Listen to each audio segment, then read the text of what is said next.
যুবশক্তিকে অন্তর্ভুক্ত না করে টেকসই উন্নয়ন সম্ভব নয় বলে জানিয়েছেন প্রধান উপদেষ্টা অধ্যাপক মোহাম্মদ ইউনূস। স্থানীয় সময় বৃহস্পতিবার নিউ ইয়র্কে জাতিসংঘ সাধারণ পরিষদের অধিবেশনে সাইডলাইনে আয়োজিত এক উচ্চ পর্যায়ের বৈঠকে কথা জানান তিনি। প্রধান উপদেষ্টা বলেন, গত বছর যুবশক্তির অসাধারণ ক্ষমতা দেখেছে বাংলাদেশ। সাহসের সঙ্গে বহু বছরের স্বৈরশাসনের অবসান ঘটিয়েছে, জাতির পথ পুনর্নির্ধারণ করেছে, সংস্কার ও গণতান্ত্রিক রূপান্তরের দায়িত্ব দিয়েছে অন্তর্বর্তী সরকারকে। তরুণরা বিশ্ব পরিবর্তনের এজেন্ট, কিন্তু তরুণরা প্রথমেই ভোগেন বৈষম্য, সংঘাত, জলবায়ু পরিবর্তন, সংরক্ষণবাদ এবং ডিজিটাল বিভাজনের নেতিবাচক প্রভাবে। সবচেয়ে বড় চ্যালেঞ্জ হলো বেকারত্ব। যুব বেকারত্ব প্রাপ্তবয়স্কদের তুলনায় 4 গুণ বেশি, বিশেষত নিম্ন আয়ের দেশে। তবে বাংলাদেশে একটি জাতীয় যুব উদ্যোক্তা নীতি চালু করা হয়েছে, যা অর্থ, দক্ষতা ও বাজার প্রবেশ নিশ্চিত করে। এতে তরুণরা চাকরি প্রার্থী নয়, চাকরি সৃষ্টিকারী হয়ে উঠতে পারবে।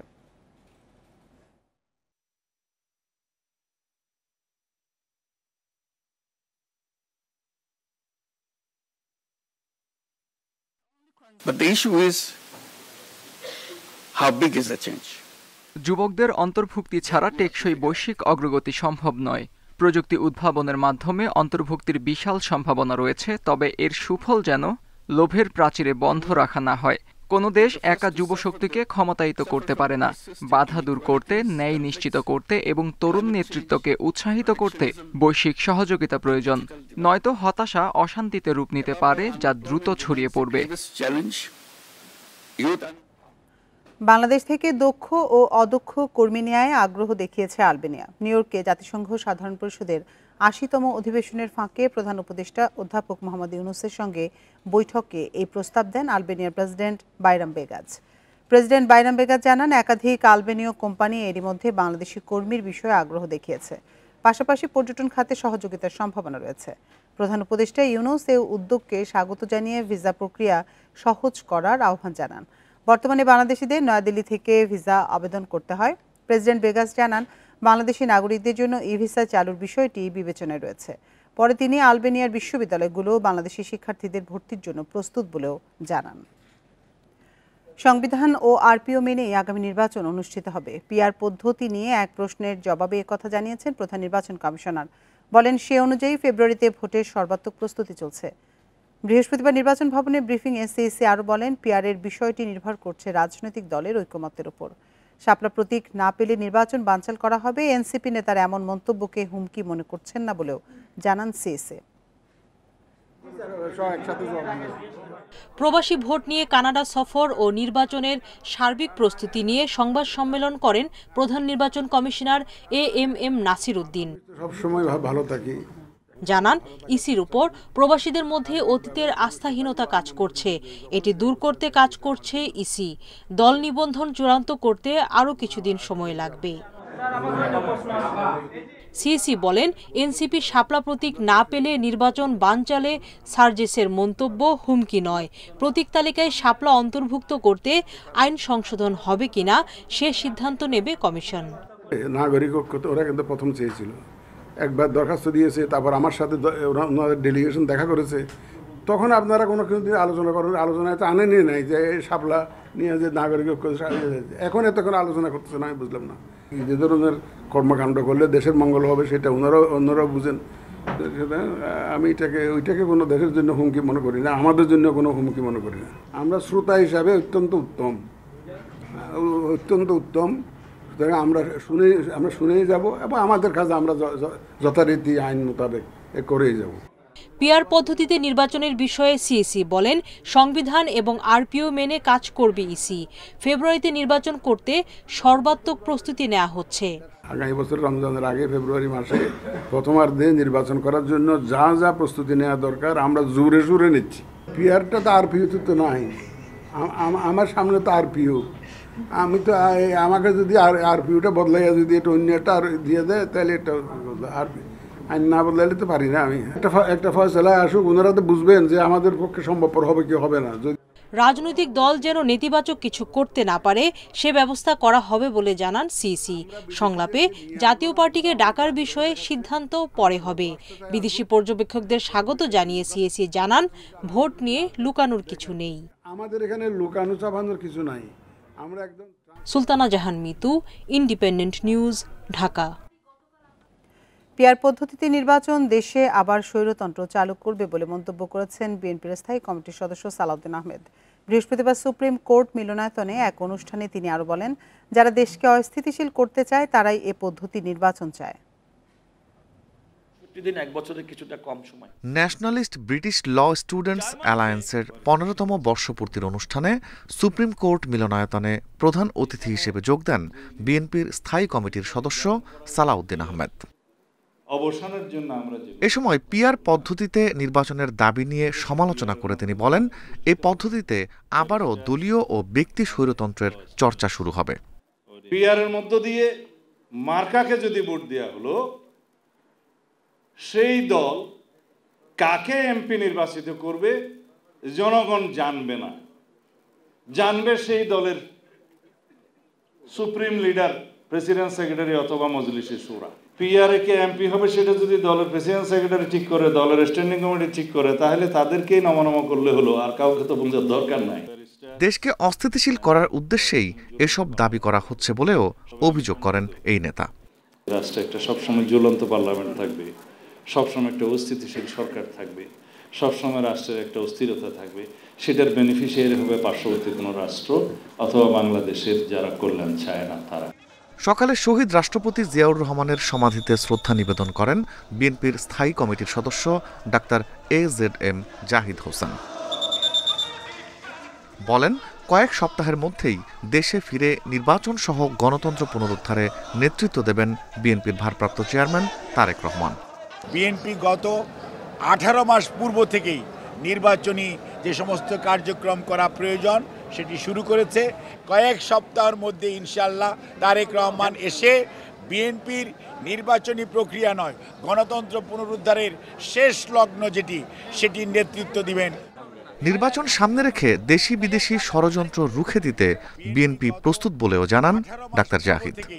নির্বাচনী যে সমস্ত রিফাত আলম, ইন্ডিপেন্ডেন্ট নিউজ, ঢাকা। চাকসু নির্বাচনে আনুষ্ঠানিক প্রচার শুরুর একদিন পরই ক্যাম্পাসে শুরু হয়েছে 10 দিনের পূজার ছুটি। এতে উৎসব মুখর পরিবেশ, ভাটার পাশাপাশি ভোটারের কাছে পৌঁছাতে না পারার কথা বলছেন প্রার্থীরা। আছে ভোটার উপস্থিতি কমে যাওয়ার শঙ্কাও। তবে পরিস্থিতি বিবেচনায় 3 দিন সময় বাড়ানোর কথা জানিয়েছে কর্তৃপক্ষ। চট্টগ্রাম বিশ্ববিদ্যালয়ে শুরু হয়েছে দুর্গাপূজার ছুটি। ক্যাম্পাস খুলবে 5 অক্টোবর। লম্বা ছুটিতে তাই বাড়ির পথে শিক্ষার্থীরা, যে কারণে 35 বছর পর হতে যাওয়া চাকসু নির্বাচনের প্রচারণায় পড়বে ভাটা। পরীক্ষা না থাকায় ছুটি শেষে সব শিক্ষার্থী নির্বাচন ঘিরে ক্যাম্পাসে ফিরবেন কিনা সেটি নিয়েও আছে অনিশ্চয়তা। অনেকদিন পরে যাচ্ছে একটা লম্বা ছুটি, যেহেতু ক্যাম্পাসে থাকা হয় সেই হিসেবে আমাদের কারো দেরি হবে, কারো আসা হবে। বন্ধ একটা লম্বা সময় ধরে থাকবে, সো এই টাইমটায় তারা আমাদের প্রচারণার কাজে আমাদের পাচ্ছে না, সো এইটা একটা ইম্প্যাক্ট ফেল।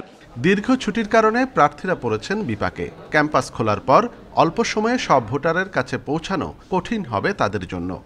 এখানে তাদের যে আবাসনের সমস্যা এবং খাদ্যের যে সমস্যা, সেই সংকটের কারণে তারা নিজের আবাসস্থলে চলে যায়। তো সেই পরিপ্রেক্ষিতে আসলে চাকসু নির্বাচনে ভোটার উপস্থিতি নিয়ে আমার একটা শঙ্কা আছে। আমাদের কষ্টকর হলেও আমরা যথাসম্ভব চেষ্টা করব যারা ক্যাম্পাসে আছে এবং ক্যাম্পাসের আশেপাশে আছে তাদের কাছে আমাদের বার্তা পৌঁছানো, যতটুকু সম্ভব আমাদের মেসেজগুলো, আমাদের ইশতেহারগুলো ভাই বোনদের কাছে পৌঁছানোর চেষ্টা করব। শিক্ষার্থী ও প্রার্থীদের সাথে আলোচনা করে নির্বাচন 3 দিন পিছিয়ে দিয়েছে বিশ্ববিদ্যালয় কর্তৃপক্ষ। পরীক্ষা ও ক্লাস রুটিনেও আনা হয়েছে পরিবর্তন। ভোট দেওয়ার জন্য তারা উন্মুখ হয়ে আছে। তারা দীর্ঘদিন ধরে চাচ্ছে যে চট্টগ্রাম বিশ্ববিদ্যালয় চাকসু ইলেকশন। এই চাওয়াটা শুধু যারা ভোটে দাঁড়িয়েছে তারা না, যারা ভোট দিতে পারেনি তাদেরও। আমি মনে করি না যে আমাদের শিক্ষার্থীরা আসবে না, কারণ এটি যারা প্রার্থী হয়েছে তাদেরও দায়িত্ব তাদেরকে সচেতন করা। চাকসু নির্বাচনে কেন্দ্রীয় সংসদে মোট প্রার্থী 415 জন, এর মধ্যে নারী প্রার্থী 47 জন। অনুপম শীল, ইন্ডিপেন্ডেন্ট নিউজ, চট্টগ্রাম। শিক্ষা প্রতিষ্ঠান পরিদর্শনের নামে শিক্ষকদের জিম্মি করে ঘুষ নেয়ার অভিযোগ পরিদর্শন ও নিরীক্ষা অধিদপ্তরের বেশিরভাগ কর্মকর্তাদের বিরুদ্ধে। এমনকি জুলাই গণঅভ্যুত্থানে ছাত্র জনতার বিপক্ষে মিছিল করা কর্মকর্তারাও বহাল তবিয়তে এই দপ্তরে। এসব বিষয়ে মন্ত্রণালয়ে অভিযোগও দিয়েছেন শিক্ষকরা। মন্ত্রণালয় বলছে তদন্ত করে নেওয়া হবে ব্যবস্থা। শিক্ষা প্রতিষ্ঠানে অডিট পরিচালনা করে শিক্ষা মন্ত্রণালয়ের আওতাধীন পরিদর্শন ও নিরীক্ষা অধিদপ্তর। এর পরিদর্শনে ঘুষ নেওয়া বন্ধ হয়নি ছাত্র জনতার অভ্যুত্থানের পরেও। সম্প্রতি চট্টগ্রাম শহরের 10টি স্কুল ও কলেজে পরিদর্শনে যান অধিদপ্তরের পরিদর্শক আবুল কালাম আজাদ। সেখানকার প্রতিটি প্রতিষ্ঠান থেকে 2 থেকে 3 লাখ টাকা ঘুষ নেন তিনি। বিষয়টি নিশ্চিত করেছেন একাধিক শিক্ষক। এটা অ্যাপ্রক্সিমেট 2000 টাকা করে না?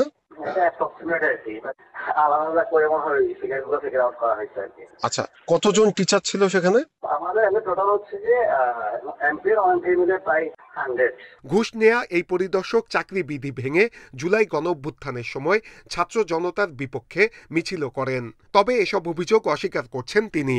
শিক্ষকরা যেটা বলছে এর সাথে আমি জড়িত নই, এ ধরনের কোনো ঘটনা ঘটেনি। নিরীক্ষা অধিদপ্তরে পরিদর্শক 12 জন, সহকারী পরিদর্শক 11, অডিট অফিসার 3 আর অডিটর আছেন 13 জন। তাদের বেশিরভাগের বিরুদ্ধেই শিক্ষা প্রতিষ্ঠান পরিদর্শনে গিয়ে ঘুষ নেয়ার অভিযোগ রয়েছে। তারা জানে যে এখানে কি ধরনের দুর্নীতি হয় এবং ওইখানে যখন ইন্সপেক্টররা যায় সেখানে ওনার জন্য নানান ধরনের এই আপনার খ্যাতবোধের ব্যবস্থা থাকে। এই খ্যাতবোধগুলো ওরা করে থাকে। ওইখানে 1-2 বছর থাকার পরে তার ঢাকা শহরে মানে থাকার মতো একটা আবাসন তৈরি করে ফেলতে হবে, এরকম টাকা পর্যন্ত দিকে। স্বৈর শাসকের সুবিধাভোগী ও দুর্নীতিবাজদের বিরুদ্ধে ব্যবস্থা না নেয় অনিয়ম থামছে না বলে মনে করেন শিক্ষক নেতারা। তাদের যদি এরকম কোনো আপনি তাদের প্রেশার দেওয়া হয় যে তোমার বিরুদ্ধে অভিযোগ আছে এবং তোমাকে আমরা ফাঁসিয়ে দিব, তোমাকে চাকরি থেকে বাদ দেওয়ার ব্যবস্থা করব, তারা আমাদের কাছে অভিযোগ করুক যদি সাহস না থাকে। অনিয়মের সাথে জড়িতদের কোনো ছাড় দেয়া হবে না বলে জানিয়েছে কর্তৃপক্ষ। মন্ত্রণালয় গেলে তো মন্ত্রণালয় পদক্ষেপ নেবে, সেটাকে তো অবশ্যই আমরা সাধুবাদ জানাবো যদি অন্যায় করে থাকে। আর সুনির্দিষ্ট কোনো অভিযোগ থাকলে আমি সেটা তদন্ত করে পরবর্তী পদক্ষেপের জন্য মন্ত্রণালয় পাঠাবো। শিক্ষা গবেষকরা বলছেন অডিটরদের বদলির বিধান না থাকায় অনিয়মের সুযোগ বেশি। সংশ্লিষ্টরা বলছেন মানসম্মত শিক্ষা নিশ্চিতে দপ্তরগুলোতে স্বচ্ছতা আনতে হবে, আর এজন্য অনিয়মের সাথে জড়িত কর্মকর্তাদের বিরুদ্ধে নিতে হবে দৃষ্টান্তমূলক শাস্তির ব্যবস্থা। নূরে আলম, ইন্ডিপেন্ডেন্ট নিউজ, ঢাকা। পিরোজপুরে এক শিক্ষকের 2 পা ও ডান হাত ভেঙে দিয়েছে দুর্বৃত্তরা। এ সময় আহত হয়েছেন আরও একজন। বৃহস্পতিবার বিকেলে বিদ্যালয় শেষে বাড়ি ফেরার পথে দুর্বৃত্তদের হামলার শিকার হন তারা। পুলিশ জানায় বিকেলে স্কুল শেষে মোটরসাইকেলে বাড়ি ফিরছিলেন প্রধান শিক্ষক বিপুল মিত্র ও সহকারী শিক্ষক অসীম কুমার। পথে ঝাড়ঝাড়িয়াতলা এলাকায় 7 থেকে 8 জন দুর্বৃত্ত তাদের আটকে মারধর করে। এ সময় প্রধান শিক্ষক বিপুল মিত্রের 2 পা ও ডান হাত ভেঙে দেয়, পিটিয়ে হাত করে সহকারী শিক্ষক অসীম কুমারকে। পরে স্থানীয়রা গুরুতর আহত অবস্থায় তাদের উদ্ধার করে পিরোজপুর সদর হাসপাতালে ভর্তি করেন। প্রধান শিক্ষক বিপুল মিত্রের অবস্থার আশঙ্কাজনক হওয়ায় ঢাকার অর্থোপেডিক হাসপাতালে পাঠানো হয়েছে। অভিযোগ পেলে আইনগত ব্যবস্থা নেওয়া হবে বলে জানিয়েছে পুলিশ।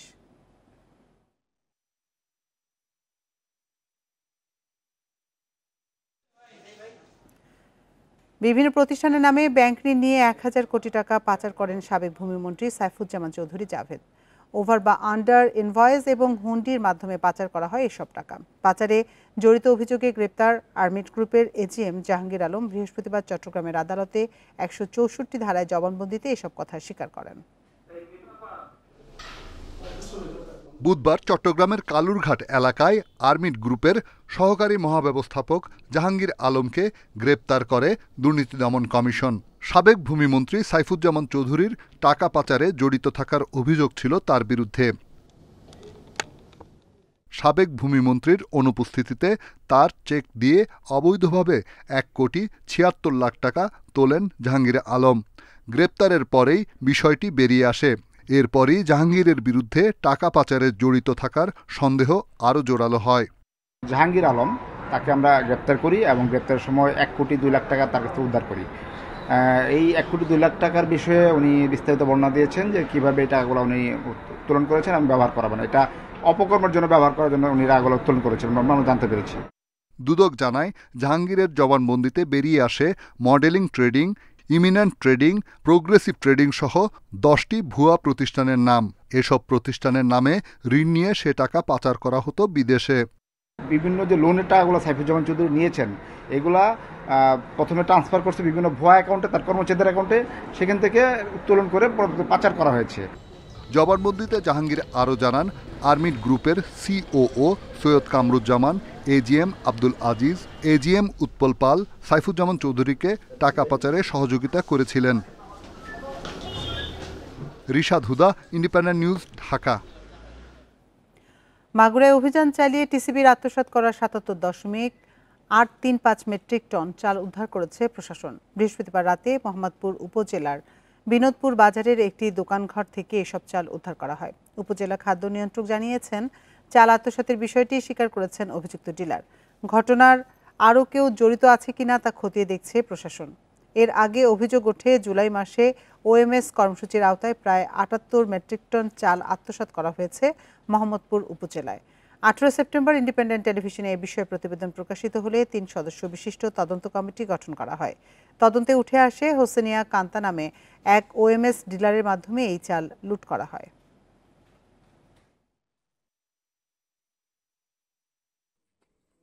টিসিবি ডিলারদের প্রাপ্ত চাল আমাদের ডিলারের মাধ্যমে দেওয়া হয়েছিল, কিন্তু ডিলার এটা টিসিবি ডিলারদের না দেওয়ায় তার ভাড়াকৃত গুদামে রেখে দেয়। আমরা তদন্তের সাপেক্ষে আমরা বুঝতে পারছি এবং সে স্বীকারোক্তিমূলকভাবে জানাইছে যে আমার গুদামে আছে।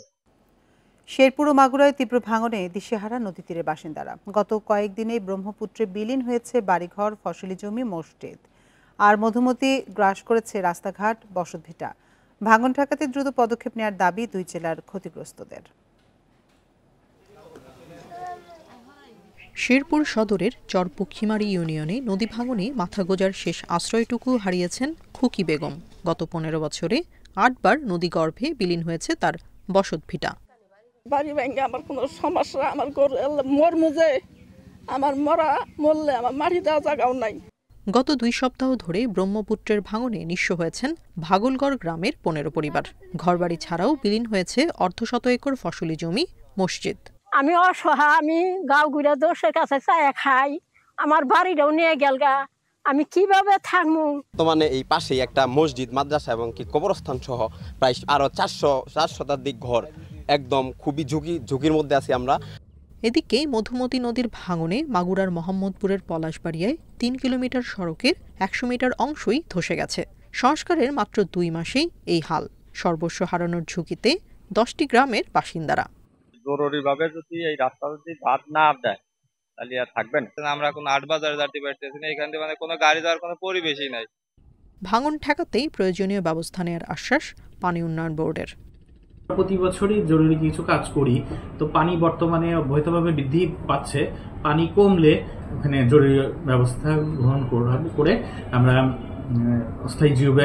অস্থায়ী প্রতিরক্ষা কাজ করব। জরুরি ভিত্তিতে যে জায়গাগুলোতে বাড়িঘর রয়েছে সেই অংশটি রক্ষা করার জন্য আমরা 120 মিটার কাজ করার প্রস্তাব ঊর্ধ্বতন কর্তৃপক্ষের কাছে পাঠিয়েছি। দ্রুত টেকসই বাঁধ নির্মাণ সহ প্রয়োজনীয় ব্যবস্থা না নিলে ক্ষয়ক্ষতি বাড়ার শঙ্কা ভাঙন কবলিত এলাকার লাখো মানুষের। Tania Nasrin, independent news. বান্দরবানের সবুজ পাহাড়গুলো সেজেছে পাকা ধানের সোনালী রঙে। এর সঙ্গে সাথী ফসলের রঙিন সমাহার মিলিয়ে পাহাড় পেয়েছে ভিন্ন রূপ। শুরু হয়েছে এসব ফসল কেটে ঘরে তোলার উৎসব। এসব ফসল নিয়েই পাহাড়িদের চোখে মুখে ফুটেছে হাসির ঝিলিক। বান্দরবানে পাহাড়ের ঢালে সোনালী ধান, কাঁধে ঝুড়ি নিয়ে সেই ধান সংগ্রহে ব্যস্ত নারী পুরুষরা। দম ফেলার ফুরসত নেই কারো। জুম চাষ পাহাড়িদের আদি পেশা, প্রাচীন ঐতিহ্য। প্রতি বছর এপ্রিল মাসে জমি প্রস্তুত করে রোপণ করা হয় নিরিখা, উপসি, বিন্নি সহ নানা জাতের ধান। পাশাপাশি এখন প্রায় 17 ধরনের অর্থকরী ফসলেরও আবাদ হয় জমি। কাকুর আছে, আবার ডানা মরিচ আছে, মারফা আছে, চীনা আছে, আবার এগুলা কি গুনসিগুলা এগুলা পাওয়া যায়, বুকটাও আছে। জমি থেকে বিক্রি কবার আছে, কি মরি আছে, গুচিয়া, অলির আছে, কলা। 4 মাস পরিচর্যার পর সেপ্টেম্বর থেকে শুরু হয় ধান কাটা, চলে অক্টোবর পর্যন্ত। ফসল ঘরে তোলায় ব্যস্ত সময় কাটছে জমিয়াদের। দুর্গম পাহাড়ি পল্লীতে এখন উৎসবের আমেজ। ধান ভালো হয়েছে, খুব সুন্দর হয়েছে, ফরেস্টও ভালো হয়েছে। মানে ঘষা বলে যে ওইটা ভালো হয়েছে, তারপরে হলুদের মানে এদিকে পাশেটা এটা ভালো হয়েছে।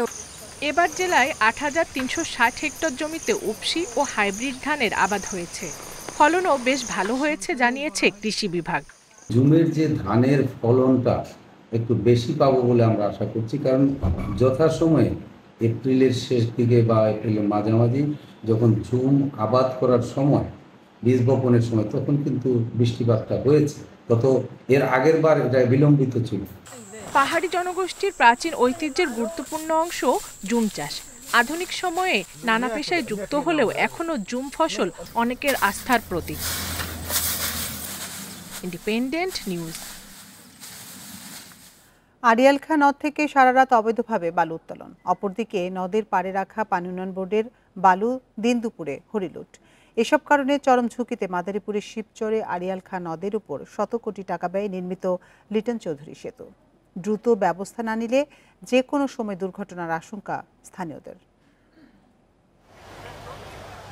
দত্তপাড়া আর শিরুয়াইল ও নিখলি ইউনিয়নের সাথে সড়ক পথে মেলবন্ধন করেছে মাদারীপুরের শিবচর নয়াবাজার এলাকার লিটন চৌধুরী সেতু।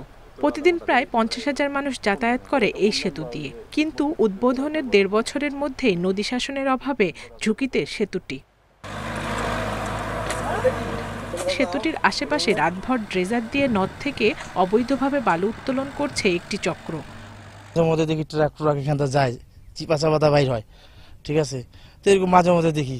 তো এখন মনে করে বালু উঠানোর কারণে ভাঙতে পারে, এটা হইতে পারে। কিছু অসাধু ব্যবসায়ী আছে, তাদের কারণে ক্ষতিটা বেশি হচ্ছে বালু উত্তোলনের কারণে। নদের পাড়ে রাখা বালু শ্রমিক দিয়ে নিয়ে যাচ্ছেন নয়াবাজার এলাকার বাসিন্দা রাকিব খান। তবে তার দাবি এগুলো নিজের ক্রয়কৃত বালু। আমাদের নদীর বালু সব নদীর ভিতরে বিলীন হয়ে যেতেছে। এই জন্য আমার বালুগুলা রক্ষার ক্ষেত্রে আমি বালুগুলা উঠেই আমার এখানে আরেকটা বেড আছে, ওইখানে আমি উপরে নিয়ে আসতেছি আর কি, গাড়ির মাধ্যমে, ভেকুর মাধ্যমে আর কি। এরই মধ্যে সেতুটি রক্ষায় ব্যবস্থা নিতে পাউবোকে চিঠি দিয়েছে এলজিইডি।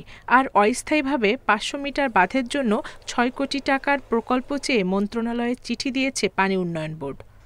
ভাঙনের মাত্রার উপর নির্ভর করবে, তবে যদি ওখান থেকে বালু না সরানো হয় এবং যে পরিমাণে ভাঙনের মাত্রা খুব বেশি তা না, তারপরও পানি উন্নয়ন বোর্ডকে অবহিতকরণ করা হয়েছে। তাদেরকেও জানানো হয়েছে যে তাদেরও যদি কোনো বাজেট থাকে, যারা যদি আমাদেরকে প্রোভাইড করে, সেক্ষেত্রে আমরা তাদের এই ব্রিজের প্রোটেকশনে যে মানে আমাদের গাইডলাইন দেওয়া লাগে সেটা আমরা ব্যবস্থা করে দেব। অবৈধভাবে বালু উত্তোলন ও সরকারি বালু লুটকারীদের বিরুদ্ধে ব্যবস্থা নেওয়ার আশ্বাস জেলা প্রশাসকের। যেহেতু আমাদের এখানে কোনো বালিমহল নাই, সেহেতু এখান থেকে বালি উত্তোলনের কোনো সুযোগ নেই। যদি কেউ বালি অবৈধভাবে উত্তোলন করে থাকে, সেক্ষেত্রে আমাদের মোবাইল কোর্ট পরিচালিত হচ্ছে এবং মোবাইল কোর্টের মাধ্যমে তাদের বিরুদ্ধে আইনানুগ ব্যবস্থা নেওয়া হচ্ছে। 2023 সালের নভেম্বরে আড়িয়াল খাঁ নদের উপর 97,50,00,000 টাকা ব্যয়ে 550 মিটার দৈর্ঘ্যের লিটন চৌধুরী সেতুটি নির্মাণ করে এলজিইডি। Independent news. উৎসবমুখর পরিবেশে বিভিন্ন জেলায় চলছে শারদীয় দুর্গোৎসবের আয়োজন। প্রতিমা শিল্পীদের শেষ মুহূর্তের ব্যস্ততার পাশাপাশি মণ্ডপের সাজসজ্জার কাজও চলছে পুরোদমে। দুর্গাপূজার সার্বিক নিরাপত্তা নিশ্চিতে প্রয়োজনীয় ব্যবস্থার উদ্যোগ নিয়েছে প্রশাসন। শারদীয় দুর্গোৎসব উপলক্ষে কুষ্টিয়ার প্রায় 250 মণ্ডপ ঘিরে সাজসজ্জা। এর মধ্যে বেশিরভাগ প্রতিমা তৈরি শেষ, চলছে সাজসজ্জার কাজ।